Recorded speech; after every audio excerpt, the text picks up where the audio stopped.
স্থবিরদা আসেননি?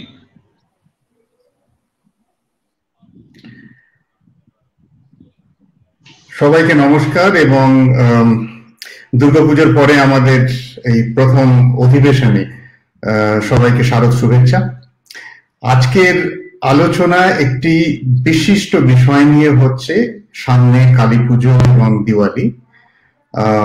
আমরা এখনো কোভিড সমস্যার মধ্যে রয়েছি এবং দিওয়ালি এবং তার সাথে যে পরিবেশ, এই নিয়ে একটি বিশেষ আশঙ্কার কথা ডাক্তাররা বলছেন। আজকের আমাদের আলোচনার প্যানেলে 3 জন বিশিষ্ট চিকিৎসাবিদ আছেন, আরো একজনের জয়েন করার কথা, এবং একজন শিক্ষাবিদ আছেন।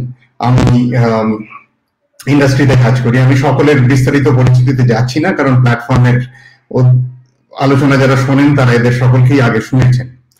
আমি একটা ছোট্ট রিসার্চ পেপার আমি যা পড়েছি রিসেন্টলি সেইটা দিয়ে শুরু করতে চাই। কার্ডিওভাস্কুলার রিসার্চ, একটি ইউরোপিয়ান সোসাইটি অফ কার্ডিওলজির পাবলিকেশন। 2 সপ্তাহ আগে তাদের একটি প্রতিবেদন প্রকাশিত হয় এবং তাতে ছিল পরিবেশ দূষণ কিভাবে কোভিড এর পেশেন্টদের উপর প্রভাব ফেলছে। এবং সেই রিসার্চে দেখানো হয়েছে যে কোভিডে যে সমস্ত রোগীর মৃত্যু হয়েছে তার 15%, ওয়ার্ল্ড ওয়াইড হিসেব করলে 15% মৃত্যু কারণ পরিবেশ দূষণ সমস্যা। তার আগের থেকেই পরিবেশ দূষণ সংক্রান্ত সমস্যায় ভুগছিলেন এবং কোভিডে আক্রান্ত হওয়ার পরে তাদের মৃত্যু ঘটে। এই সংখ্যাটা বিভিন্ন দেশে আলাদা আলাদা, যেমন উত্তর আমেরিকায় প্রায় 27% লোকের মৃত্যুর সাথে পরিবেশ দূষণ জড়িত, ইউরোপে 19% লোকের মৃত্যুর সাথে, কোভিডের মৃত্যুর সাথে পরিবেশ দূষণ জড়িত, এবং ইস্ট এশিয়াতে 17% লোকের সাথে কোভিডের মৃত্যু জড়িত। তো সুতরাং এই সংখ্যা থেকে বোঝা যাচ্ছে ব্যাপারটা যথেষ্ট সিরিয়াস। আমরা আজকের আলোচনা শুরু করব, আমি ডক্টর কৌশিক লাহিড়ীকে অনুরোধ করব। ডক্টর লাহিড়ী একজন চিকিৎসা বিশেষজ্ঞ হিসেবে এই পরিবেশ কিভাবে কোভিডের লোকেদের উপর নেগেটিভ ইনফ্লুয়েন্স আনছে, তাদের চিকিৎসায় কিভাবে বিঘ্ন ঘটাতে পারে, এবং সেই জন্য আমাদের কি কি প্রতিষেধকমূলক ব্যবস্থা নেওয়া উচিত এবং আমরা নিচ্ছি, এই নিয়ে যদি আপনি শুরু করেন, এবং তারপরে একে একে আমি অন্যদের আলোচনার সাথে অন্য প্রশ্ন করব। ধন্যবাদ। আমি আশা করি শোনা যাচ্ছে আমার কথা। হ্যাঁ, শোনা যাচ্ছে। হ্যাঁ, ধন্যবাদ প্ল্যাটফর্মকে এবং প্ল্যাটফর্মের পেছনে যে সমস্ত মানুষরা আছেন, চিন্তাশীল মানুষরা আছেন, তারা একের পর এক অত্যন্ত সুচিন্তিত এবং সাময়িক এখনকার জীবনযাত্রার উপর দাঁড়িয়ে যেগুলো সব থেকে গুরুত্বপূর্ণ বিষয়, একের পর এক সেই জিনিসগুলো আমাদের সামনে আনছেন। এবং আজকেও তারা সেরকমই একটা জিনিস নিয়ে এসছেন, সেটা হচ্ছে দূষণহীন দিওয়ালি নিয়ে। ডক্টর সান্যাল, সৃজন সান্যাল যে কথাটা বললেন, যে সারা পৃথিবীর পার্সপেক্টিভটা উনি বললেন, আমাদের এখানে কিভাবে এটা শুরু হলো, এখানে আমি ছাড়াও আরো 3 জন চিকিৎসক, সিনিয়র চিকিৎসক আছেন। ডক্টর হেলাল কোনার আছেন, ডক্টর পূর্ণব্রত গুণ আছেন, ডক্টর স্থবির দাশগুপ্ত জয়েন করবেন কিছুক্ষণের মধ্যে আশা করছি। কেন আজকে আমরা এখানে এসেছি আমার মনে হয় সেটাই বলা উচিত। আমি একটু যদি শেয়ার স্ক্রিন করি, এটার মানে প্রেক্ষিতটা যদি তুলে ধরি, খুব যে গুছিয়ে করার সময় পেয়েছি তা নয়, তবুও কিভাবে শুরু হলো এই পুরো ব্যাপারটা, এবং এটা একটা সত্যি খুব বড় আন্দোলনে তৈরি হয়ে গেল কি করে, সেটা যদি আমরা বলি।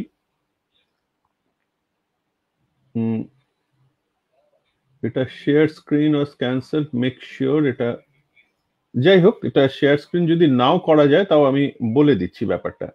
সেটা হচ্ছে যে গত অক্টোবরের 29 তারিখে একটা ফেসবুক পোস্ট থেকে এটা শুরু, এবং সেই ফেসবুক পোস্টে যেটা আমরা আবেদন করেছিলাম সেটাই আজকের এই যে আজকের ওয়েবিনারের মূল কথা।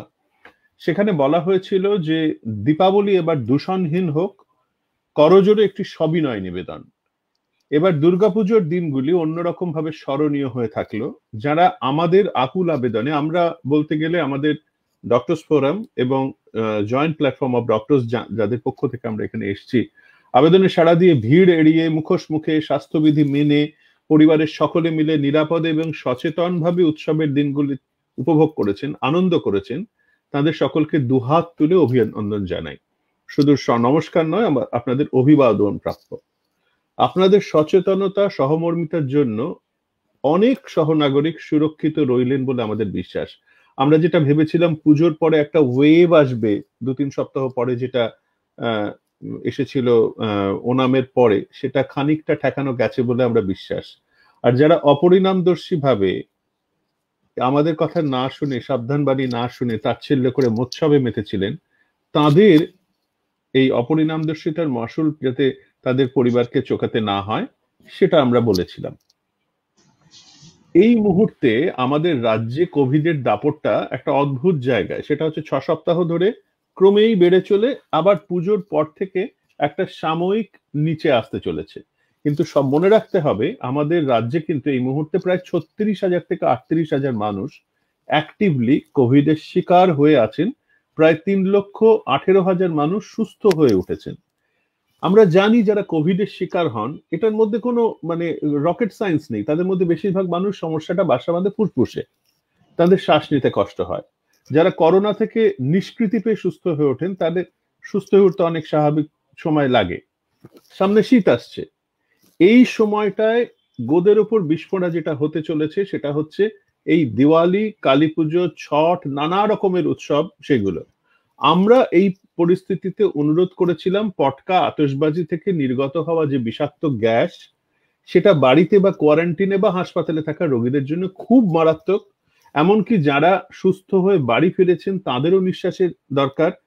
এই বিপদ থেকে ঝুঁকি হৃৎপিণ্ড ফুসফুসের রোগীর, বয়স্ক শিশুদের বেশি। এবং আমরা যেটা বলেছিলাম সেটা হচ্ছে 2018 সালে সুপ্রিম কোর্টের একটি রায়ে, আমি এই কথাটায় পরে আসবো বরং, তার কারণ এটা খুব গুরুত্বপূর্ণ একটা জিনিস। এবং এই যে আমাদের আবেদনটার পরে যেটা হয়, তার 2 দিন পরেই প্রথমে doctors forum, West Bengal doctors forum, তারপরেই জয়েন্ট প্ল্যাটফর্ম, যৌথ প্ল্যাটফর্ম থেকে ডক্টর পূর্ণব্রত গুণ, ডক্টর হীরালাল কোনার, তাদের সই করা একটি চিঠি, সেটা আমাদের রাজ্যের সর্বোচ্চ পর্যায়ে চলে যায় এবং বিভিন্ন যে সমস্ত খবরের কাগজ, সংবাদ মাধ্যম, সেটা একটা ছাপা হয় এবং সব জায়গা থেকে এটা একটা সবাই জানতে পারেন যে ডাক্তারবাবুরা এটা বলেছেন। এবং তারপরের ব্যাপারটা আমার মনে হয় পূর্ণদা বলতে পারবেন, তবে এর মধ্যে যে ঘটনাটা ঘটলো সেটা হচ্ছে আমাদের ওয়েস্ট বেঙ্গল যে পলিউশন কন্ট্রোল বোর্ড, তারা এটাতে সচেতন হলেন, আমাদের সঙ্গে যোগাযোগ করলেন। একের পর এক রাজ্য থেকে, আমি রাজ্যগুলোর কথা বলবো কবে কবে হলো সেগুলো আমি পরবর্তীকালে আসবো, এবং আমাদের রাজ্যের যে মহামান্য হাইকোর্ট, তারাও একটা ল ফাইল করা হয়েছিল, একটা আইনগত একটা মামলা করা হয়েছিল, সেটায় সম্পূর্ণ সহমত করে সারা রাজ্য জুড়ে সমস্ত রকমের আতশবাজির ক্রয় বিক্রয় এবং ফাটানো, সেগুলো বন্ধ করে দিলেন। ঠিক তার আগেই পশ্চিমবঙ্গ রাজ্য সরকারের পক্ষ থেকে আলাপন বন্দ্যোপাধ্যায় একটি আবেদন জানিয়েছিলেন ঠিক একইভাবে। তাই জন্য এ পর্যন্ত যে ঘটনাগুলো ঘটছে সেটার সূচনা ওই 29 তারিখের ওই চিঠিটা, এবং তারপর থেকেই ধীরে ধীরে ধীরে ধীরে এটা হয়েছে। আমার মনে হয় অন্যান্য চিকিৎসক সিনিয়ররা যারা আছেন তারা এই ব্যাপারটা এরপরে আরেকটু বিশদে বলতে পারবেন। তারপরে আমি আবার ক্রোনোলজিটা আমি আবার ফিরে আসবো।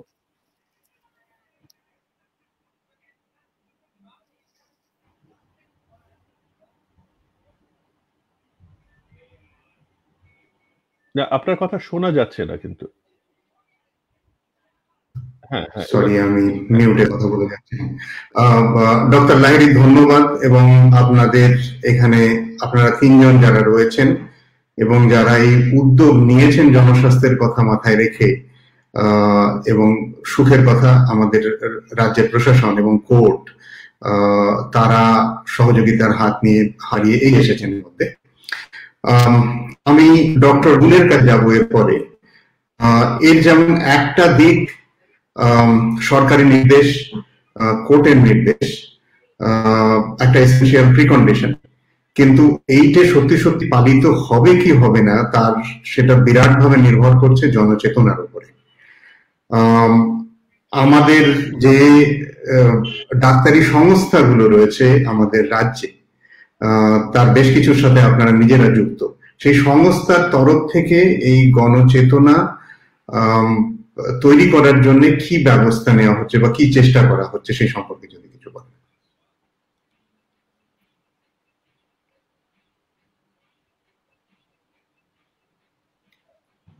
কে বলবেন? হিরালালদাকে বলতে বললেন না আমাকে বললেন? শুনতে পাওয়া যাচ্ছে না আপনার কথা। হ্যাঁ, আচ্ছা, আমার মনে হয় একজন শুরু করুন, আমরা দুজনের কাছেই এই মানে শুনতে চাইবো। পূর্ণদাই শুরু করুন। আমি আজকে আমরা এখানে আমি শুরু করছি। ওয়েস্ট বেঙ্গল। আচ্ছা, হিরালালদাই শুরু করুন। হ্যাঁ, ঠিক আছে। আপনার প্রশ্নটা ছিল যে মানুষের কাছে আমরা কি, সাধারণ মানুষের কাছে আমরা সাধারণ মানুষের কাছে একইভাবে আবেদন জানি। দুর্গাপুজোর সময় যেভাবে আবেদন জানিয়েছিলাম প্রশাসনের কাছে এবং সাধারণ মানুষের কাছে, এবারেও কিন্তু প্রশাসনের কাছে এবং সাধারণ মানুষের কাছে একইভাবে আবেদন জানিয়েছে। এখন কিভাবে তারা আমাদের কথাগুলোকে নেবেন এখন থেকে তো বলা সম্ভব না, তবে দুর্গাপুজোর সময়ে যেভাবে মানুষ নিজেদের বেশিরভাগ জায়গায় সংযত রেখেছিলেন সেটা দেখে আমরা কিছু আশা করতেই পারি। একটা কথা এখানে বলে নেওয়া ভালো যে প্রশাসনের তরফে যদি সর্বতোভাবে সাহায্য না থাকে তাহলে কিন্তু আমাদের বক্তব্য, আমাদের ইচ্ছা সবকিছুই জলাঞ্জলি যেতে পারে। প্রশাসন এ রাজ্যে যেটা করেছে, রাজ্য সরকার থেকে আবেদন জানানো হয়েছে, আমরা কিন্তু চেয়েছিলাম নিষিদ্ধ করা হোক, রাজ্য সরকারের তরফ থেকে নিষিদ্ধ করা হোক, যে কাজটা কোর্টকে করতে হয়েছে। এটা বোধহয় কিছুটা রাজ্য প্রশাসনের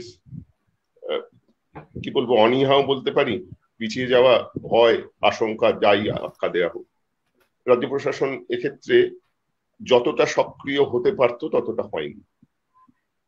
নিষিদ্ধ করলে মানুষের মধ্যে অন্য একটা বার্তা যায়, কিন্তু আবেদন নিবেদনে সেই বার্তার জোর অতটা থাকে না। পুজোর সময় আমরা কিছু দেখেছি যে কিছু জায়গায়, কিছু প্যান্ডেলে, সেখানে পুজোর যারা আয়োজক, বলতে দ্বিধা নেই, তারা কিছু দলের নেতা বা বলা চলে মন্ত্রীও কয়েকজন আছেন, তারা অনেক ক্ষেত্রেই এই যে কোর্ট যখন আদেশটা দিল সেটার বিষয়ে দুঃখ প্রকাশ করেছিলেন, যে মানুষকে এরকম ভাবে আনন্দ থেকে বঞ্চিত করা হচ্ছে ইত্যাদি ইত্যাদি কথা আমাদের বিভিন্ন চ্যানেলে আমরা দেখতে পেয়েছি। সেগুলো খুবই দুঃখজনক আমাদের কাছে। একজন বলেছিলেন যে যারা এটা করলেন তারা বিজ্ঞান বোঝেন না, অর্থাৎ মানুষের সমাগম হওয়াটাই বিজ্ঞানসম্মতভাবে ঠিক ছিল। করোনা মোকাবিলার ক্ষেত্রে চিকিৎসকদের যে আবেদন, আদালতের যে প্রতিক্রিয়া, আদালতের যে আদেশ, সেগুলো নাকি অবৈজ্ঞানিক ছিল। জানি না তিনি কত বড় বৈজ্ঞানিক, তিনি বিজ্ঞানের ছাত্র নন এটা আমরা জানি। যাই হোক, আমাদের ভয়টা ওইখানেই, কিন্তু আমরা আশা করব তবুও মানুষের কাছে, যেহেতু ব্যাপক মানুষের কাছে এই প্রচারটা পৌঁছে গেছে, শুধু আমাদের উদ্যোগে নয়, বিভিন্ন সংগঠন, বিভিন্ন নিউজ মিডিয়া আমাদের সাহায্য করেছেন, চিকিৎসকদের আবেদনের কথা পৌঁছে দিয়েছেন মানুষের কাছে। সুতরাং আমরা একটা আশা করতে পারি মানুষ কিছু বুঝবেন, এবং আবার আমরা আশা করব প্রশাসনের তরফ থেকে সক্রিয় ভূমিকা থাকবে, এবং যেটা অন্যবারে দেখা যায় যে একটু অবহেলা, একটু গা ঢিলে ভাব, দু একদিন করছে, কয়েক ঘন্টা করছে, কি আর হবে, এই ব্যাপারটা কিন্তু যেন না হয়, এটাই আশা করব। এই ব্যাপারটা যদি ওই কয়েক ঘন্টারও হয়, সেই পাড়া, সেই অঞ্চলটা কিন্তু দূষিত থাকবে বেশ কয়েকদিন, এই কথাটা যেন মাথায় রাখতে হবে। এবং এই কথাটা বারবার বলা দরকার যে একদিন 2 ঘন্টায় কিন্তু এই দূষণটা থেমে থাকবে না, তার প্রতিক্রিয়া মানে সেই দূষণ ক্রিয়াশীল থাকবে অনেক বেশ কিছুদিন, এবং মানুষের ক্ষতিটা যখন হবে, বিশেষ করে করোনা থেকে মুক্ত হয়ে যারা ফিরেছেন, যাদের ফুসফুসের, কৌশিক লাহিড়ী যেটা বলছিলেন যে মানুষের ফুসফুসে বা শ্বাসনালীতে যে ক্ষতিগুলো হয়ে গেছে, অর্থাৎ একটা কম্প্রোমাইজড অবস্থায় রয়েছেন, তাদের পক্ষে কিন্তু খুব মারাত্মক। এটা আমরা আমাদের প্রতিবেদনেও লিখেছি। আর নতুন করে যাদের শরীরে এই দূষণের প্রভাব পড়বে, যারা এখনো করোনা আক্রান্ত হননি, তাদের রোগ আক্রান্ত হওয়ার সম্ভাবনাটা কিন্তু বাড়বে, কারণ তাদের শ্বাসনালী বা ফুসফুসে এই দূষণের ফলে একটা ক্ষতি হবে। সেই ক্ষতির ফলে যে অবস্থায় থাকবেন, তাতে সংক্রমণের সম্ভাবনাটা বাড়বে। এই কথাগুলো আমরা বারবার বলছি, আবারও এটার মাধ্যমে বলার চেষ্টা করলাম। এরপর পুণ্যব্রত গুণ বলুন। আমরা দুর্গাপুজোর আগে জয়েন্ট প্ল্যাটফর্ম অফ ডক্টরস 6 তারিখে মুখ্যমন্ত্রীকে এবং মুখ্য সচিবকে চিঠি দিয়েছিল। 7 তারিখ চিঠি দিয়েছিল ওয়েস্ট বেঙ্গল ডক্টরস ফোরাম। এবারে কালী পুজোর সময় উল্টো হয়েছে, একদিন আগে ওয়েস্ট বেঙ্গল ডক্টরস ফোরাম চিঠি দিয়েছে, জয়েন্ট প্ল্যাটফর্ম অফ ডক্টরস চিঠি দিয়েছে তার পরের দিন। আমরা যেটা দেখেছি যে সরকার আমাদের চিঠি পাওয়ার পরে, এক তো হচ্ছে তারা কোনো প্রাপ্তি স্বীকার করেন। আমরা মুখ্যমন্ত্রী, মুখ্য সচিব উভয়কেই চিঠিগুলো মেল করেছিলাম। প্রাপ্তি স্বীকার না করে তার 2-3 দিন পরে এই দুর্গাপুজোর ক্ষেত্রে যেটা হলো, মুখ্যমন্ত্রী ইন্ডোর স্টেডিয়ামে, নেতাজি ইন্ডোর স্টেডিয়ামে পুজো কমিটিগুলোকে নিয়ে মিটিং করলেন। সেই মিটিং এ কতগুলো কিভাবে পুজো পালন করা উচিত সেটারই কিছু নির্দেশিকা দিলেন, কিন্তু সেই নির্দেশিকাকে কার্যকর করার জন্য যে প্রশাসনিক ব্যবস্থাগুলো কি কি হবে তার কোনো উল্লেখ রইল না। এবারও আলাপন বন্দ্যোপাধ্যায় অ্যাপিল করলেন যে পুজোতে যেন বাজি ফাটানো না হয়, কিন্তু তিনি নিষিদ্ধ করলেন না। আলটিমেটলি আদালতের দরজায় গিয়ে আবেদন নিবেদন করতে হলো, এবং দুটো ক্ষেত্রেই আদালত ভালো ভূমিকা নিয়েছেন। আর আমাদের যারা আমাদেরকে দুবারই সাহায্য করেছেন এবং করে যাচ্ছেন, তারা কিন্তু মিডিয়ার লোকজন। মিডিয়ার লোকজন যদি আমাদের কথাগুলো প্রচার না করতেন, তাহলে কিন্তু আমরা এত বেশি সংখ্যক মানুষের কাছে পৌঁছতে পারতাম না। স্টেটের মিডিয়া এবং ন্যাশনাল মিডিয়া উভয়ই কিন্তু আমাদের অ্যাপিল করে মানুষের কাছে পৌঁছে দিচ্ছে। আমি আশাবাদী। এবার দুর্গাপূজায় আপনি যদি বলেন যে সব জায়গায় কি আমাদের অ্যাপিল মেনে দুর্গাপূজা হয়েছে, সব জায়গায় হয়তো হয়নি, কিন্তু অনেক জায়গাতে আমাদের অ্যাপিল মেনে দুর্গাপুজোর মণ্ডপ খালি থেকেছে। আজকে যে আমরা দেখতে পাচ্ছি যে করোনা সংখ্যার নিম্নগতি, তার একটা কারণ হয়তো এই পুজোর প্যান্ডেলে ভিড় না হওয়া। আরো কিছু কারণও আছে, সেটা হচ্ছে যে যথেষ্ট সংখ্যায় পরীক্ষা হচ্ছে না। পরীক্ষা হলে হয়তো দেখা যেত যে এক্সাক্ট নাম্বার অফ এফেক্টেড মানুষ কতজন, কিংবা পরিবারে একজন কারোর করানো হচ্ছে, তার পরিবারে অন্যদেরও পরীক্ষা করানোর কথা, কিন্তু একটা ইদানিং মানুষের মধ্যে একটা অনীহা দেখা যাচ্ছে যে পরিবারের মধ্যে একজনের করোনা হলো, করোনা টেস্টে পজিটিভ হলো, অন্যদেরও পরীক্ষা করে নেওয়া উচিত। তারা বলছেন যে না, আমাদের তো এমনিতেই 2 সপ্তাহ কোয়ারেন্টাইনে থাকতে হবে, কি প্রয়োজন আমাদের পরীক্ষা করিয়ে। তো এগুলো করলে হয়তো আমরা এক্সাক্ট নাম্বার অফ পজিটিভ পেশেন্টটা জানতে পারতাম। কিন্তু নিশ্চিতভাবে করোনা এফেক্টেড সংখ্যা কমের দিকে সম্ভবত। তার কারণ হচ্ছে, না হলে কিন্তু এই ক্রাইসিস হতো, বেডের ক্রাইসিস হতো, আইসিইউর ক্রাইসিস হতো, সেই ক্রাইসিস কিন্তু এখনো শুরু হয়নি। মানুষের শুভ চেতনার প্রতি আমাদের আস্থা আছে। আমাদের যে সংগঠনগুলো, 5টা সংগঠন আমরা একসঙ্গে মুভ করছি, West Bengal Doctors Forum, Health Service Association, Shramajীবী স্বাস্থ্য উদ্যোগ, Association of Health Service Doctors and Doctors for Democracy, আমরা একজোটে মানুষকে সচেতন করার যে প্রয়াস চালিয়ে যাচ্ছি। আমাদের মনে হয় যে এই ব্যাপারে মানুষ আমাদের অ্যাপিলে সাড়া দেবেন। আমাদের যে পলিউশন কন্ট্রোল বোর্ডে ডক্টর কল্যাণ রুদ্র আছেন, তিনিও একটা উদ্যোগ নিয়েছেন। তিনি আমাদের সঙ্গে যোগাযোগ করেছিলেন আগামীকাল যে হাউজিং সোসাইটি গুলো আছে, হাউজিং এর ওপর থেকে বহুতলের ওপর থেকে বাজি ফাটানো হয়, এটা বহুদিনের অভিযোগ। তো হাউজিং সোসাইটি গুলোর যারা প্রেসিডেন্ট, সেক্রেটারি, এরকম প্রায় 300টা হাউজিং সোসাইটির যারা অফিস বেয়ারার, তাদেরকে নিয়ে কালকে একটা ভিডিও কনফারেন্স হচ্ছে। আর পরশুদিন ভিডিও কনফারেন্স হচ্ছে সেই সব স্কুলের ছাত্রদের নিয়ে যেসব স্কুলে এনসিসি আছে। তো সবাই আমরা আমাদের মতো করে চেষ্টা করছি মানুষকে সচেতন করা। তো আশা কি শুনবেন মানুষ, যেরকম করে শুনেছিলেন দুর্গাপুজোর সময়, সেইভাবে কালী পুজো, দীপাবলি এবং ছট পুজো সবসময় আমাদের কথাগুলো তারা শুনবেন, এটা আমাদের আশা। ধন্যবাদ ডক্টর গোন এবং ডক্টর কুমার। আমি আরেকটু বুঝতে চাইবো,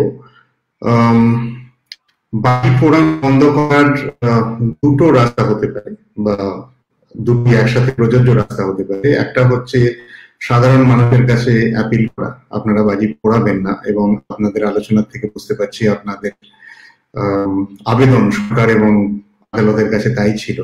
এর আরেকটা দিক হচ্ছে বাজি বিক্রি না করা, সেইটে প্রশাসনিক নির্দেশে বা কোর্টের নির্দেশে হোক অথবা সচেতন গণসংস্থার সাহায্যে হোক। এই দিকে কি আপনাদের, এটা কি আপনাদের আবেদনের অংশ ছিল? এবং তা যদি থেকে থাকে তার পরিপ্রেক্ষিতে আদালত এবং প্রশাসন কিভাবে সাড়া দিয়েছে বাজি বিক্রি বন্ধ করা? আমি একটু এই প্রসঙ্গে বলতে পারি, এই প্রসঙ্গ থেকে যদি একটু যাই। চিকিৎসক মহলের পক্ষ থেকে আমাদের যেটা উদ্দেশ্য সেটা হচ্ছে মানুষকে বাঁচানো, আর কিছু না। আমাদের পয়েন্ট ওয়ান প্রোগ্রাম, মানুষ অসুস্থ, সারা পৃথিবীর মানুষ অসুস্থ এবং তারা অ্যালার্মিং রেটে অসুস্থতায় পড়ছেন, যেটা ফুসফুস দিয়ে ঢোকে, এবং আমরা এই অবস্থায় আমাদের যে বাতাবরণ, যেটা পরিবেশ, সেটাকে নির্মল রাখার চেষ্টা করব। সেটা বলাটা আমাদের চিকিৎসকদের কাজ। কিভাবে করবেন সেটা সারা পৃথিবীতে যারা প্রশাসনে আছেন তারা আমাদের থেকে অনেক বেশি কোয়ালিফাইড। কিভাবে বাজি পোড়ানো বন্ধ করবেন, বাজির গ্রিন বাজি আনবেন কিনা, সেগুলো এখনো পরীক্ষামূলক স্তরে আছে। হাসপাতালে বেড কিভাবে বাড়াবেন, হাসপাতালে অন্যান্য পরিষেবা যেগুলো নন কোভিড চিকিৎসা সেগুলো কিভাবে চলবে, এর সঙ্গে বাজি তৈরি করার সঙ্গে যে সমস্ত মানুষ জড়িত তাদের কিভাবে নিরাপত্তা দেওয়া যায়, তখন এটাও একটা সামাজিক ব্যাপার। আমরা এই ব্যাপারগুলো সম্বন্ধে সচেতন, সমস্ত চিকিৎসক সচেতন, কিন্তু আমাদের কাজ কিন্তু কিভাবে বাজি বন্ধ হবে বা কিভাবে বাজি বিক্রি বন্ধ হবে সেগুলো সাজেস্ট করা নয়। আমাদের উদ্দেশ্য হচ্ছে সরাসরি সরকারকে বোঝানো বা যারা প্রশাসনে আছেন তাদের কতগুলো জিনিস বলে দেওয়া, যে 1918 সালে সুপ্রিম কোর্ট তাদের রায়ে পরিষ্কার জানান কেন্দ্রীয় দূষণ নিয়ন্ত্রণ বোর্ডকে, যে তারা জানান যে দিওয়ালি চলাকালীন পটকা ফাটানো অবশ্যই বায়ু দূষণে উল্লেখযোগ্য অবদান রাখছে। এবং এই রায়ে আমাদের সুপ্রিম কোর্ট জানিয়েছিলেন যে পটকা ফাটানোতে যে দূষণ কণা সেটা তার পিএম সেটা 2.5, এবং এই যথেষ্ট পরিমাণে সেটা বৃদ্ধি পাচ্ছে এবং সেটা স্বাস্থ্যের পক্ষে একটা গুরুতর ঝুঁকি। গত বছরে ভারতবর্ষে যখন কোভিড ছিল না, 16,70,000 মানুষ মারা গেছেন শুধু বায়ু দূষণের কারণে। আর এই বছর তার উপর যোগ হয়েছে কোভিড, তার সঙ্গে এই বিভিন্ন রকমের পরিবেশ দূষণ যাতে হয় এবং এই সামাজিক দূরত্ব যাতে শারীরিক দূরত্ব না থাকে সেই সমস্ত অনুষ্ঠানগুলো, এবং তার সঙ্গে শীত আসছে। যে দেশে আপনি বসে আছেন সেই দেশে কিন্তু অলরেডি সেকেন্ড ওয়েভ ভয়ঙ্কর ভাবে শুরু হয়ে গেছে। আমি ঠিক বললাম মিস্টার সান্যাল?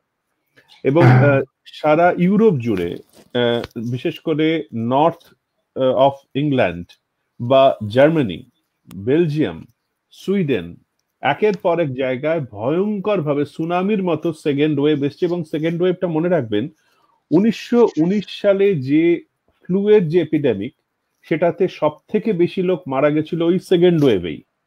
প্রথম ওয়েভটা নিচু এবং সেকেন্ড ওয়েভটা ভয়ঙ্কর ভাবে উঠে এসেছিল। ঠিক সেই জিনিসটাই আবার পুনরাবৃত্তি হচ্ছে। আমরা যে সময়ে, এই যে সময় আমরা বসে আছি, আমরা প্রত্যেকে কম্পিউটারের সামনে বসে আছি, কথা বলছি, অনেকে দেখছেন, কেউ আজকে আইপিএল দেখছেন, কেউ একজন সাংবাদিক গ্রেপ্তার হওয়া নিয়ে ভীষণ চিন্তিত, কেউ বিহারের ইলেকশন নিয়ে ভীষণ চিন্তিত। কিন্তু গত সপ্তাহে আমরা পেনসিলভেনিয়া, আরিজোনা, নেভাডা, তাতে লাল নীল ভোট ওঠা নামা নিয়ে খুব চিন্তিত। কিন্তু এই মুহূর্তে কতগুলো খুব গোলমেলে পরিসংখ্যান আমাদের চোখ এড়িয়ে যাচ্ছে। আমি একদম খুব সরাসরি এটা আসতে চাইছি, আমরা সেগুলো দেখছি না বা দেখেও দেখতে চাইছি না।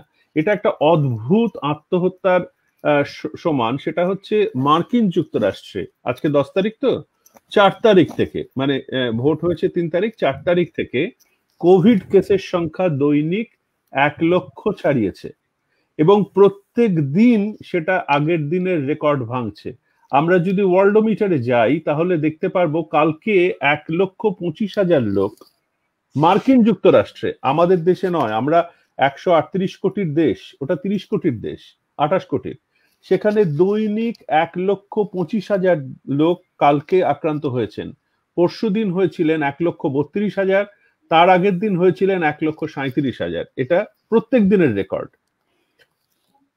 প্রত্যেক দিন সারা পৃথিবীতে গতকালই মারা গেছেন 9,059 জন, এটা সর্বকালীন রেকর্ড। আমরা এমন একটা আচরণ করছি যে কোভিডটা একটা পাস্ট টেন্স, মানে ওই মার্চ এপ্রিল মাসে হয়েছিল, তারপরে আমাদের দেশে লকডাউন হয়েছিল, অনেক পেশেন্টই আমাদের যেটা বলেন ডাক্তার আসতে পারিনি ওই কোভিড যখন হয়েছিল, তার মানে কোভিডটা পাস্ট টেন্স। একদমই না। এই মুহূর্তেই কিন্তু আমরা এই যে ফার্স্ট ওয়েভ থেকে নেমে একটা নিচের দিকে আসছি, সেকেন্ড ওয়েভ আমাদের দেশে আদৌ আসেনি। এবং সেই জন্যেই চিকিৎসকরা যেটা বলছেন, বারবার করে বলছেন, অনেকেই আমাদের উপর বিরক্ত হচ্ছেন, রেগে যাচ্ছেন, কিন্তু আমরা আজকের জন্য বলছি না, আমরা আজ থেকে 2 মাসের পরে যাতে আপনি বেঁচে থাকেন, সুস্থ থাকেন, তার জন্য বলছি। আমাদের তো স্মোকিং নিয়েই বলুন, স্মোকিং নিয়ে তো ডাক্তাররা আবেদন করে যে স্মোক না করা উচিত, স্মোক করলে ইয়ের ক্ষতি হয়, শরীরের ক্ষতি হয়, ফুসফুসের ক্ষতি হয়, হার্টের ক্ষতি হয়, অন্যান্য অঙ্গগুলোর ক্ষতি হয়। কিন্তু আবার যদি দেখেন সিগারেট বিড়ি তৈরির যে শিল্প, তার সঙ্গে তো মানুষের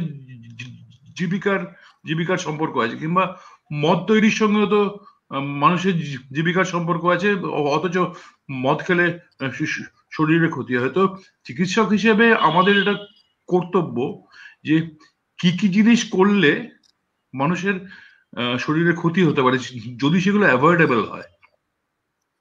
আজকে শীতকালে পৃথিবীর সর্বত্র শ্বাসকষ্ট, হাঁপানি, সিওপিডি এগুলোর এক্সারবেশন হয়।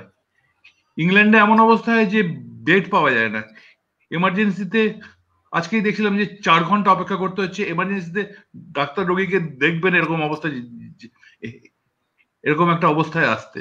তো সেরকম একটা অবস্থায় আমাদের একদিকে শীত আসছে, হাওয়াতে যে ভাসমান যে কণাগুলো সেগুলো বাড়ছে, সেই সময়ে যেটা অ্যাভয়েডেবল,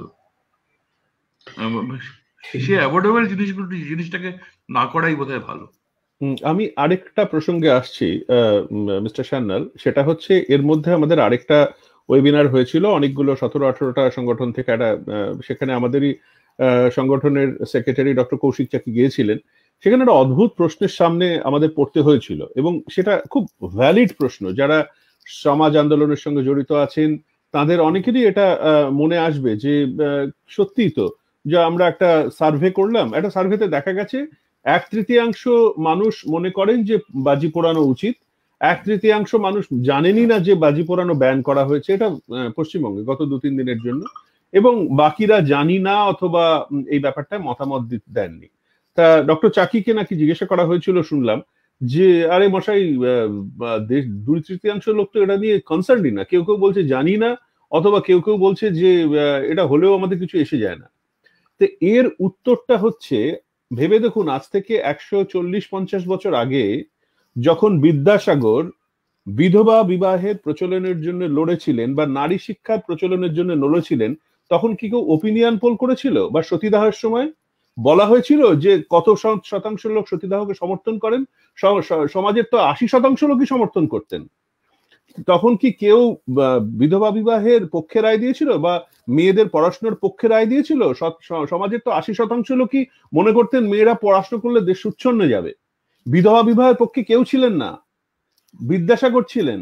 এবং তিনি যিনি ঠিক এখানে, এটা ওপিনিয়ন পোলের জায়গা নয়, এটা বেঁচে থাকার ব্যাপার। এটা কোনো আমি পিৎজা খাবো না সিঙ্গাড়া খাবো না ভাত খাবো না মুড়ি খাবোর ওপিনিয়নের জায়গা নয়, কথাটা হচ্ছে আমি নিঃশ্বাস নিতে পারবো কিনা। তাই জন্য যারা ওপিনিয়ন পোল করেছেন এই জিনিসটা নিয়েও, তাদের কাছে আমি করজোরে অনুরোধ করছি এই ধরনের রসিকতা না করাই ভালো। না, ঠিক কথা। আমি আমার একটা ব্যক্তিগত স্মৃতির কথা বলতে পারি। 2 বছর আগে দিল্লিতে সুপ্রিম কোর্ট নিষেধ করেছিলেন বাজি পোড়ানোর জন্য, এবং তা নিয়ে তার বিরুদ্ধে প্রায় গণ আন্দোলন মতো হয়। এর পেছনে রাজনৈতিক প্ররোচনা ছিল, আমি নাম উল্লেখের মধ্যে যাচ্ছি না, কিন্তু তা নিয়ে প্রায় গণ আন্দোলনের মতো হয় যে আমাদের হিন্দু সংস্কৃতিকে আক্রমণ করা হচ্ছে। তোমাদের কারো সাহস আছে বকরি ঈদে পশু কাটা বন্ধ করার? তা যদি না থাকে তাহলে আমাদের সংস্কৃতি ধ্বংস করতে এসো না। এবং আলটিমেটলি দিল্লিতে বন্ধ করা যায়নি।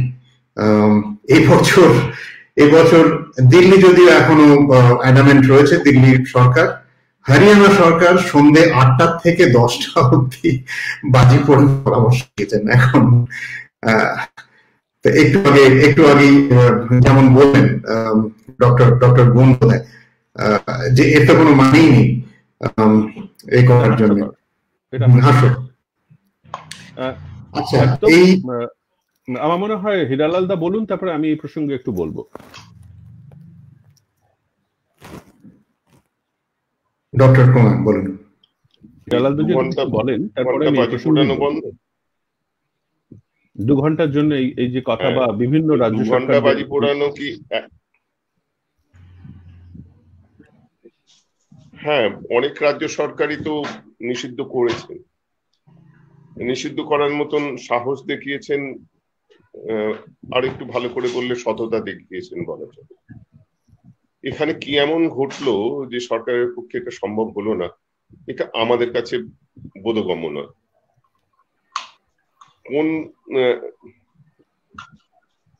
কোন অঙ্ক থেকে কিছু লোক কিছু বাজি তৈরি করেন যারা, তাদের একটা সংগঠন, তারা দাবি করে বসলেন তাদের রুটি রুজির কি হবে, এবং তাই নিয়ে কিছু রাজনৈতিক প্ররোচনায় একটা বড় সভা হয়ে গেল। তারা বিক্ষোভ দেখাবেন ঠিক করছেন।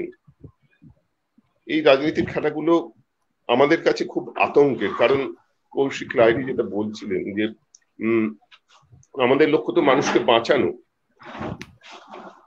সেই লক্ষ্যেই আমাদের অন্য কোনো উদ্দেশ্য নেই, আমাদের কোনো রাজনৈতিক উচ্চাকাঙ্ক্ষা নেই। আমাদের একটাই আকাঙ্ক্ষা যে এই দেশের মানুষ, এই রাজ্যের মানুষ মুক্ত বাতাসে বাঁচুক। তো এই মুক্ত বাতাসকে মুক্ত বাতাস যারা চাইছেন না, মুক্ত বাতাসকে যারা কলুষিত করতে চাইছেন বা কলুষিত করার প্রক্রিয়ায় সামিল হতে চাইছেন, তাদেরকে কোনো রাজনৈতিক সমর্থন দেওয়া, প্রশাসনের থেকে তাকে কিছুটা প্রশ্রয় দেওয়া, এটা তো মানুষ খুন করার সামিল। মানুষের যত রকম অসুবিধা হওয়া সেই জায়গায় পৌঁছে দেওয়ার সামিল। এটা কেন, কোন অঙ্ক থেকে হচ্ছে, কোন রাজনৈতিক সমীকরণ থেকে হচ্ছে, আমাদের কাছে বোধগম্য নয়। আমরা আবার তাদের কাছেই আবেদন জানাবো, সমস্ত রাজনৈতিক দলের কাছে আবার আবেদন জানাবো যে এই খেলাটা আপনারা খেলবেন না। এরপরে আপনারা কি করবেন আপনাদের ব্যাপার, আপনাদের রাজনৈতিক শিক্ষার ব্যাপার। মানুষকে আপনারা কিভাবে দেখেন সে তার পরিচয় আপনারা দেবেন। যদি মানুষের কথা ভাবেন, মানুষের স্বাস্থ্যের কথা ভাবেন, জনস্বাস্থ্যের কথা ভাবেন, তাহলে অন্তত এগুলোকে কোনো প্রশ্রয় দেবেন না। যাদের কথা উঠছে যে এই লোকগুলো খাবে কি, তাদের খাবার ব্যবস্থা করার দায়িত্ব তো সরকারের। যদি সেরকম অবস্থা হয় যে তারা এটা ছাড়া আর তাদের কোনো জীবিকা নেই, তাহলে জীবিকার সন্ধান করে দেওয়ার দায়িত্বটাও সরকারের বা প্রশাসনের থাকে। মানুষকে ক্ষতি করার যারা করতে চাইছেন, ক্ষতির প্রক্রিয়ায় যারা সামিল হতে চাইছেন, তাদেরকে কোনো প্রশ্রয় দেওয়া কোনো সরকারের, কোনো রাজনৈতিক দলের কাজ হতে পারে না। এরপর কৌশিক। আমি যেভাবে দেখি সেটা হচ্ছে যে যারা এই যুক্তিটা দিচ্ছেন খুব মানব দরদি হয়েই তারা হয়তো বলছেন, তারা বিভিন্ন এনজিওর সঙ্গে যুক্ত আছেন, তারা যে খারাপ মানুষ তারা নন, অনেক শিক্ষিত মানুষ আছেন এর সঙ্গে, আমাদের বন্ধুরা আছেন।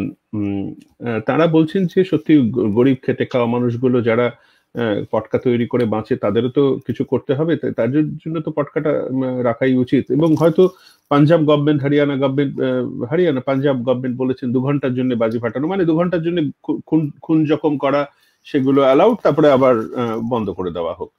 এটা হয়তো সেই কম্পালশন থেকে এসছে। ঠিক এই পার্সপেক্টিভটা যদি আমরা নিয়ে আসি, মার্কিন যুক্তরাষ্ট্রে আমরা জানি যে অস্ত্র আইন আছে এবং প্রত্যেকেই অস্ত্র রাখতে পারেন, আমরা জানি সেটা।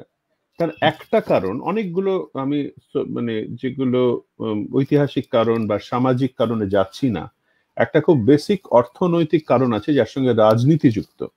সেটা হচ্ছে অস্ত্র ব্যবসায়ী যারা, তাদের যে লবি, তারা অত্যন্ত পাওয়ারফুল এবং তারা কোনোদিনই চান না যে এই অস্ত্র আইন উঠে যাক এবং সারা মার্কিন যুক্তরাষ্ট্রে শান্তি বজায় আসুক এবং ওই অস্ত্রের ব্যাপারগুলো পাস্ট টেন্স হয়ে যাক, তারা চান না। এবং তাই জন্য এই অস্ত্র রাখাটা বাধ্যতামূলক। এটা রিপাবলিকান, ডেমোক্রেট এটা কেউ ছুঁয়েও দেখে না ভয় এই ব্যাপারটাকে। ঠিক একই রকম ভাবে সারা পৃথিবীতে বিভিন্ন জায়গায় যে যুদ্ধকে বাঁচিয়ে রাখা হয়, সেটার কারণ হচ্ছে এই অস্ত্র ব্যবসায়ীরা, তারা অনেক বড় মাপের অস্ত্র ব্যবসায়ী, এবং সেই বড় অস্ত্র ব্যবসায়ীদের বাঁচিয়ে রাখার জন্য সারা পৃথিবীতে যুদ্ধ বাঁচিয়ে রাখতে হয়। মাঝারি মাপের শুধু মার্কিনী অস্ত্র ব্যবসায়ীদের বাঁচিয়ে রাখার জন্য মার্কিন যুক্তরাষ্ট্রে অস্ত্র আইন রাখতে হয়। এবং আমাদের এখানে যারা খুব গরিব মানুষ, তাদের বাঁচিয়ে রাখার জন্য, যারা বংশানুক্রমে বাজি ফাটান।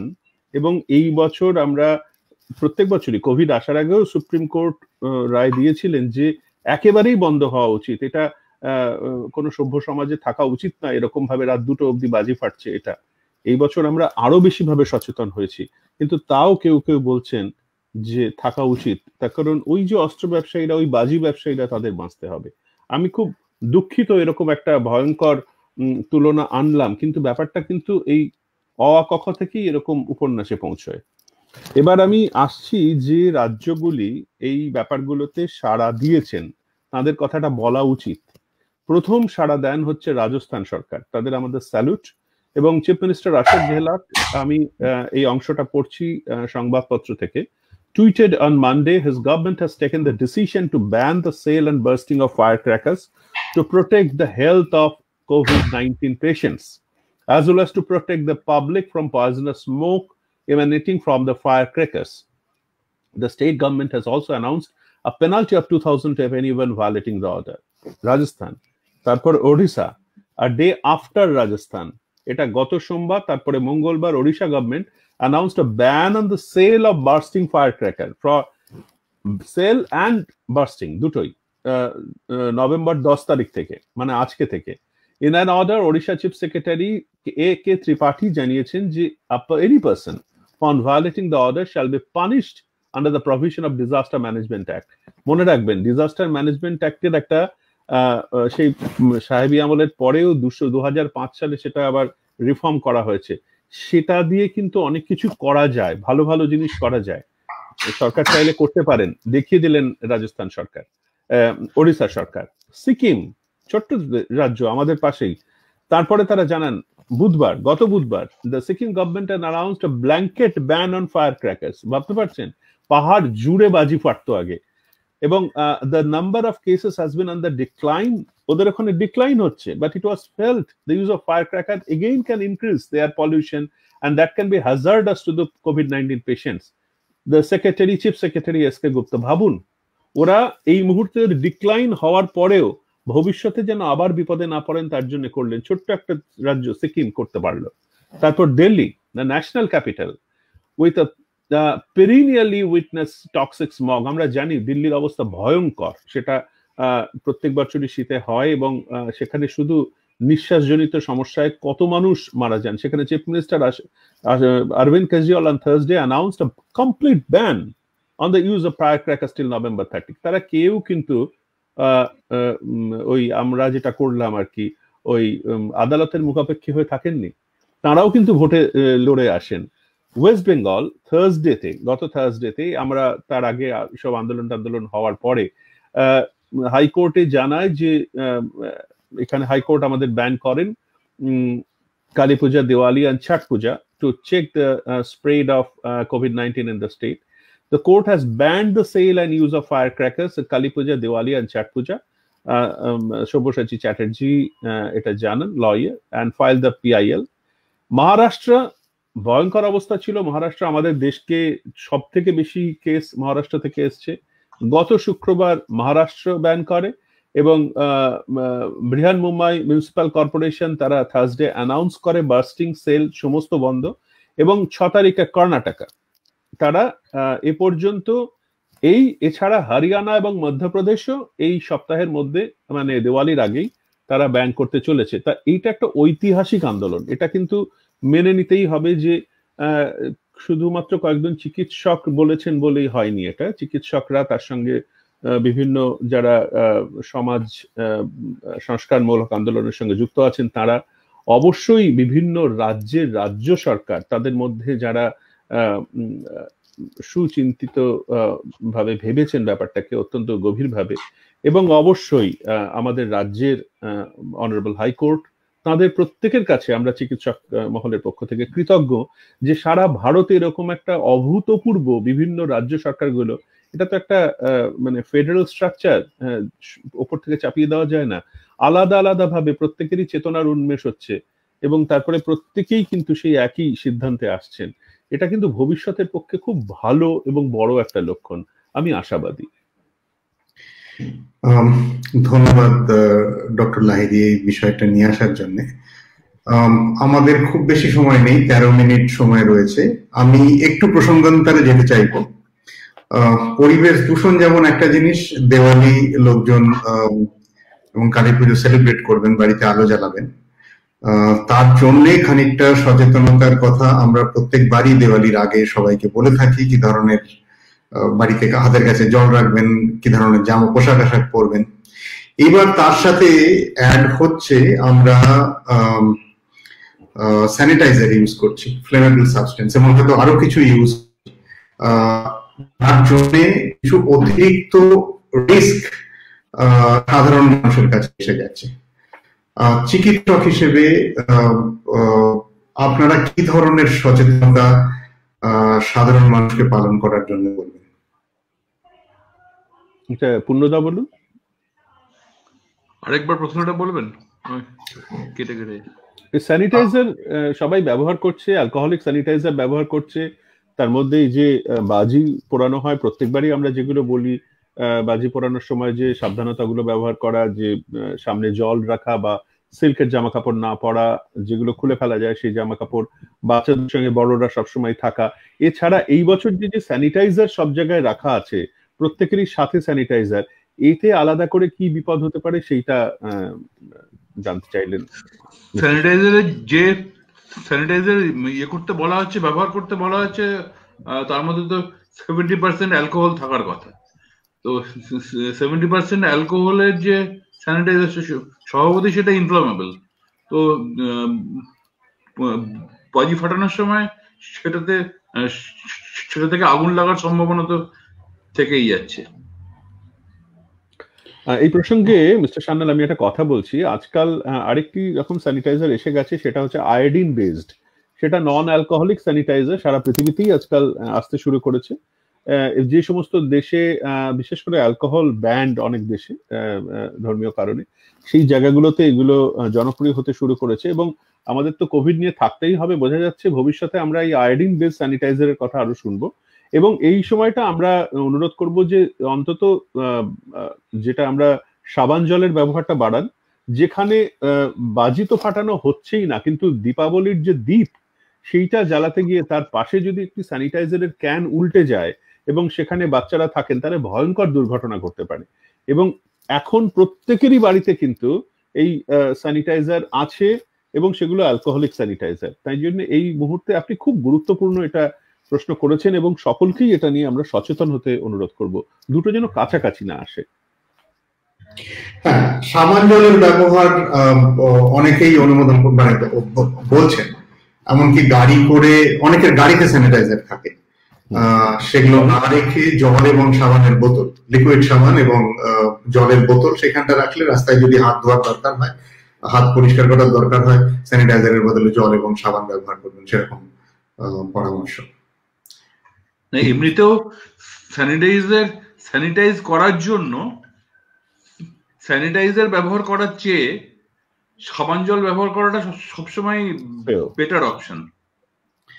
কারণ আপনি হাতে যদি আপনার ভিজিবল ডার্ট থাকে, আপনার যদি ময়লা থাকলে কিন্তু আপনার স্যানিটাইজার দিলে হবে না। সেক্ষেত্রে আপনাকে সাবান জলই ব্যবহার করতে হবে। সাবান জলের যে সাবানটা ভাইরাসের যে কোষের প্রাচীরটাকে ক্ষতিগ্রস্ত করে মেরে ফেলে। আর খরচের দিক দিয়েও আমরা দেখি যদি যে সাবান জলের খরচও কিন্তু স্যানিটাইজারের চেয়ে অনেক কম খরচ হয়। তো এই জন্য মানে হাত স্যানিটাইজ করার পদ্ধতি হিসেবে এটাকেই আমাদের বেশি বেশি করে প্রমোট করা উচিত। সাবান জলের ব্যবহারটাকেই বেশি বেশি করে প্রমোট করা উচিত। ঠিক। এছাড়া আমরা বিস্তারিত আলোচনা করলাম পরিবেশ দূষণের কুফল, বিশেষত কোভিড রোগীদের ওপর, সমস্ত মানুষের উপরেই এর কুফল আছে। আমরা শেষের দিকে স্যানিটাইজার ব্যবহার করার সম্ভাব্য বিপদ সম্পর্কেও কথা বললাম। এছাড়া কি আর কারো কোনো সংযোজন আছে, অন্য কোনো পয়েন্ট আপনার মনে হয় আমরা আজকের আলোচনায় ধরিনি এখনো? একটা কথা বলে মনে হলো বলা উচিত, সেটা হচ্ছে যারা এই বাজি ব্যবসায়ীদের পক্ষে কথা বলছেন, বাজি যারা তৈরি করে, বাজি যেখানে তৈরি হয় অনুমোদিত ছাড়া অসংখ্য আমাদের রাজ্যে সারা দেশেই বেআইনি বাজি তৈরির জায়গা রয়েছে, কারখানা বলুন আর জায়গায় বলুন, যাই বলুন। সেখানে নানা সমীক্ষায় দেখা গেছে বেশি সংখ্যায় শিশু শ্রমিক আছে এবং তাদের ন্যূনতম যে সাবধানতা সেটুকু কিন্তু দেওয়া হয় না। তার মানে খালি হাতে কোন রকম মাস্ক ইত্যাদি কোনো কিছু না পরে, বাড়ির জামা কাপড় পরে ওই বিষাক্ত রাসায়নিক গুলো নিয়ে নাড়াঘাটা করে। অনেক সময় দুর্ঘটনায় উড়ে গেছে বাজি কারখানা বা তার সঙ্গে কয়েকজনের উড়ে মৃত্যু হয়েছে, এই খবরগুলো আমরা পাই। কিন্তু আমরা খবর পাই না তাদের মধ্যে কতজন দুরারোগ্য ব্যাধিতে আক্রান্ত হয়ে, শ্বাসজনিত রোগে আক্রান্ত হয়ে, ত্বকের নানা রোগে আক্রান্ত হয়ে শুধু আক্রান্ত হচ্ছে না, প্রাণও হারাচ্ছে, অকালে ঝরে পড়ছে কত শিশু। এই যারা এদের রুজির কথা বলছেন তারা একেবারে প্রথম থেকে কিন্তু মানবতা বিরোধী, মনুষ্য চেতনা বিরোধী কাজগুলো করে আসছেন। তাদের প্রতি সহানুভূতি দেখানোর কোনো কারণ আমি অন্তত ব্যক্তিগতভাবে খুঁজে পাইনি। বাজি যারা তৈরি করেন তারা পরোক্ষে মানে তৈরি করার সময় থেকে শেষ পর্যন্ত মানুষের প্রাণ নিয়ে ছেলে খেলা করেন, মানুষের প্রাণ হানির কারণ হয়ে দাঁড়ান, তাদের সমর্থন করার কোনো কারণ আমি খুঁজে পাই না। একদম ঠিক কথা, কিন্তু সেটা বৃহত্তর প্রশ্ন, মানে সামগ্রিকভাবে বাজি তৈরি হওয়া উচিত কিনা এবং তার সেটা বন্ধ হওয়া উচিত কিনা সেটা অবশ্যই গুরুত্বপূর্ণ অন্য বিতর্ক। হয়তো এরপর ডিজিটালি বাজি চলে আসবে, যেভাবে দূষণহীন ভাবে এখন তো সবই সম্ভব, এবং সেটা আকাশে লেজার শোর মাধ্যমে হয়তো ভবিষ্যতে বাজির ব্যাপারটা হবে। এবং ভবিষ্যতের পৃথিবী আমরা জানি যে এই জিনিসকে সহ্য করবে না, যেটা পরিবেশকে দূষিত করে কোনোভাবে, সেটা আমাদের জেনারেশনের পরে আমার মনে হয় না এই ধরনের অসভ্যতা, অমানবিকতা, মানুষকে, এটা তো গণহত্যার শামিল। এই যে যারা এই মহামারীর মধ্যেও বহু মানুষকে একত্রিত করছেন, আজকেও দাদারে দিল্লিতে সরোজিনী মার্কেটে বহু মানুষ জিনিসপত্র কিনছেন, লক্ষ লক্ষ মানুষের ভিড়, এইগুলো যারা অ্যালাউ করছেন, যারা বাজি এখনো ফাটানোর পক্ষে বলছেন, তারা কিন্তু না জেনে গণহত্যার অপরাধে অপরাধী হবেন। এটা সমস্ত রাজনৈতিক দলকেও আমরা বলেছি, হিরালাল দা, পূর্ণদা, তারা আমাদের এই এটা সহযোদ্ধা, তারাই বলেছেন সমস্ত রাজনৈতিক দলকে। এবং যারা এই বাজি ফাটানোর সঙ্গে আছেন, যারা বিভিন্ন হাই রাইজ বিল্ডিং এ, যারা তথাকথিত শিক্ষিত মানুষ, কালকে হাই রাইজ বিল্ডিং এর ওনারদের নিয়ে আমাদের পলিউশন কন্ট্রোল বোর্ডের চেয়ারম্যানের মিটিং আছে, এবং সেই জায়গাগুলোতেই তারা কেউ অশিক্ষিত লোক না, তারা পুলিশ, চোর পুলিশ খেলার মতো, পুলিশ যেই চলে গেল সাথে সাথে বাজি ফাটাতে শুরু করলেন, যেন ওই যে সেই হেলমেট, পুলিশ দেখলে আমরা হেলমেট পরি, হেলমেটটা পুলিশের জন্য দরকার নেই, হেলমেটটা আমার মাথার জন্য দরকার। সেই রকমই পুলিশ চলে গেলে বাজি ফাটালে আমার ছেলেটি বা মেয়েটি পুড়ে যেতে পারে না, এটা তার মাথায় আসছে না। এই ধরনের মানে মানসিকতা আমি জানি না, আমার মনে হয় না আমাদের পরের জেনারেশনে থাকবে, এবং তারা এই ধরনের মূর্খামির মধ্যে যাবেন। ঠিক কথা। আমি একটা কথা বলি, আপনাকে জিজ্ঞেস করতে যাচ্ছিলাম। হ্যাঁ বলুন প্লিজ। কেননা আজকের প্ল্যাটফর্মের মুখ্য আলোচনারই মেন জায়গাটা হচ্ছে আমরা চিকিৎসকদের কাছে শুনবো। তো শুনতে শুনতে আমি নাগরিক সমাজ থেকে, মানে সাধারণ ভুক্তভোগী মানুষ হিসেবে একটু বলি। আমি নিজে কোভিড আক্রান্ত, গৃহবন্দী। তো হ্যাঁ, ইভেন আমার ফুল ফ্যামিলি তাই, আমার ওয়াইফ এবং ছেলে। তো এইটা ওই যে ডক্টর গুণ বলছিলেন যে এটা একটা অদ্ভুত, আমাদের এটা আমি মনে হয় পশ্চিমবঙ্গেই অতিরিক্ত বেশি, আমাদের অধিক জ্ঞান, মানে জ্ঞানটা হয়তো সঠিকভাবে জানি না, কিন্তু অধিক জ্ঞানটা আমরা সব জানি, আমরা ডাক্তারিও করতে জানি, আমরা পলিটিশিয়ান একাধারে, আমরা শিক্ষাবিদ, আমরা সব কিছু জানি, এবং এই সব জানি। যেমন একটা খুব সুন্দর, আমাকে একজন বলল, স্যার আপনার টেস্ট করতে হবে না, এখন ম্যাক্সিমামই ফলস পজিটিভ বেরোচ্ছে। আমি বললাম সেটা কি? বললো ফলস পজিটিভ বেরোবে। আরেকজন মানে সে ছাত্র সমস্যাও বললো, স্যার আপনাকে আমি বলে দিচ্ছি, আপনি কদিন থাকুন, জ্বরটা হবে না, এরপরে যদি কাশিটা বাড়ে চুপচাপ থাকুন ঘরের মধ্যে, কিচ্ছু করতে হবে না, চিকিৎসা অটোমেটিক হয়ে যাবে। তো যাই হোক, আমি হয়তো তার কথা শুনলাম না, আমি নির্দিষ্ট সময়, হয়তো একদিন দেরি হয়েছে, কিন্তু টেস্ট করেছি, এবং আমার বাড়িদেরও একদম সঠিক সময় টেস্ট করে মেডিকেল সুপারভিশনে আছি, এবং ডাক্তার যা ওষুধ বা সুস্থ আছেন তো, এখন সুস্থ আছেন তো? সুস্থ আছেন।